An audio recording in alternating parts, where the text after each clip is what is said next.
one under his bat again, dragged it down a little bit, top edge to Jake Libby on the boundary, safe pair of hands. It was almost trying to help it on its way rather than a full-blooded strike to the leg side.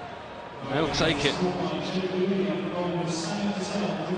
and Ali, 32 from 25, 93 for 5 now. They just keep coming. Ross Whiteley, strike rate of about 1 million, I think. Going back to your question about the death bowlers, I think it's quite hard because we don't really play against the southern group too much, but you know, Lewis Gregory is very good, who's, you know, just got into the test squad from Somerset. In the North group, I think Faulkner at Lancashire is obviously a very good death bowler. But they use Matt Parkinson quite a lot at Old Trafford, and, you know, bigger ground, get you to hit to the longer boundaries. So there's a lot of different variations in death bowling around the country.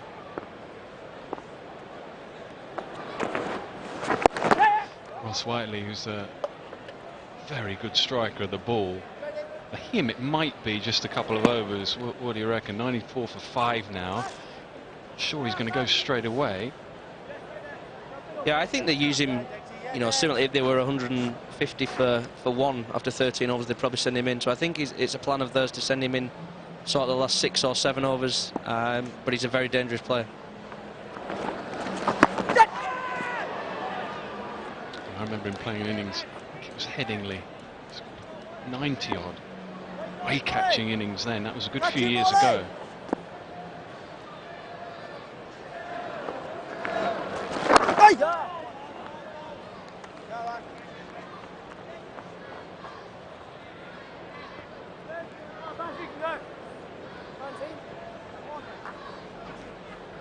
Yes, Sam. Come on here.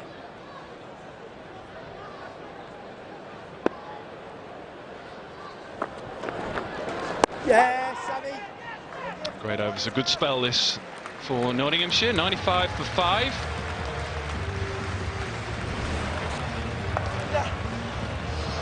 We were just talking about Ben Cox and where does he rank, and it's difficult because there's so many good batter keepers around. This was his innings last year in the final. And a brilliant day out at Edgbaston. Semi-final player of the match, final man of the match. Someone that loves the limelight, someone that loves the big occasion. Brought the best out of his batting on that day, and that's not to mention how good his keeping was as well.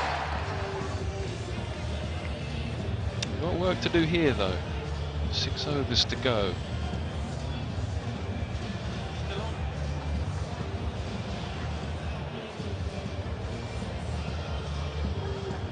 Another bowling change here from Dan Christian, bringing Luke Wood back into the attack for his 3rd over. Already got the wicket of Guptill.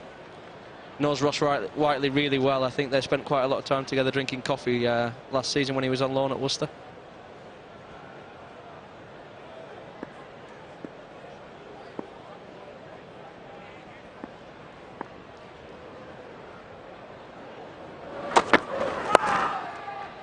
Good decision, very good decision. Behind leg was just put back on the boundary. That very delivery.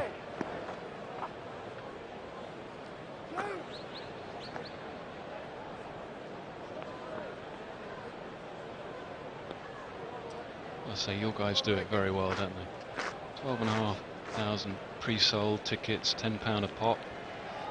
Looks, I mean, I don't know if it's full. I think you get 18,000 in here when it's full, but it certainly looks full.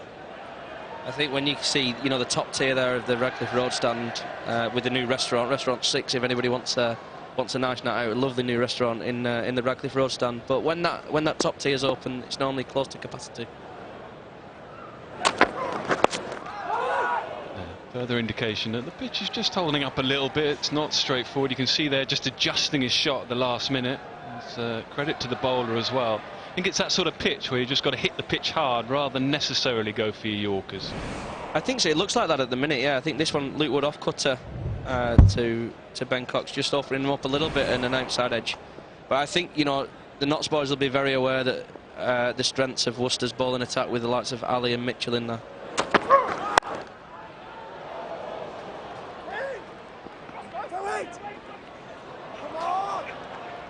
Just a little sloppy there, just costs an extra run. Yeah, I think Worcester, you know, they've got the likes of Mitchell who bowls the slower sort of pace bowling, Moeen Ali, quality off spinner, Dolly Vieira, leg spinner, Ed Barnard mixes his pace really well. So I think, you know, they've got all bases covered, and I think one man, Pat Brown will be licking his lips at his knuckleballs.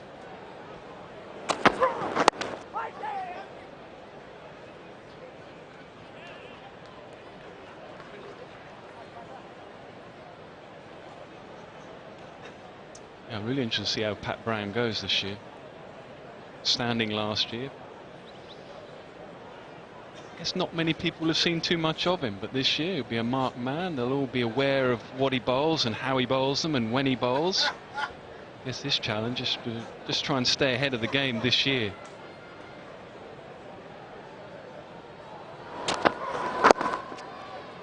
That's all they're interested in, just trying to give themselves a chance to have a blast at the end. 100 up. Been tough going for the last 10 minutes. Been a really good phase for the Outlaws. I think that's the tricky situation, isn't it, that Pat Brown will find himself in. It's the second season he's had a bit of spotlight on him, and that shows how much attention I was paying at the toss, 90, because Mitchell's not even playing, so they don't have to worry about him. You couldn't really hear. It was very loud at the top of the show, wasn't it? Eh? Very loud. Easily done. 15 overs gone. 101 for 5.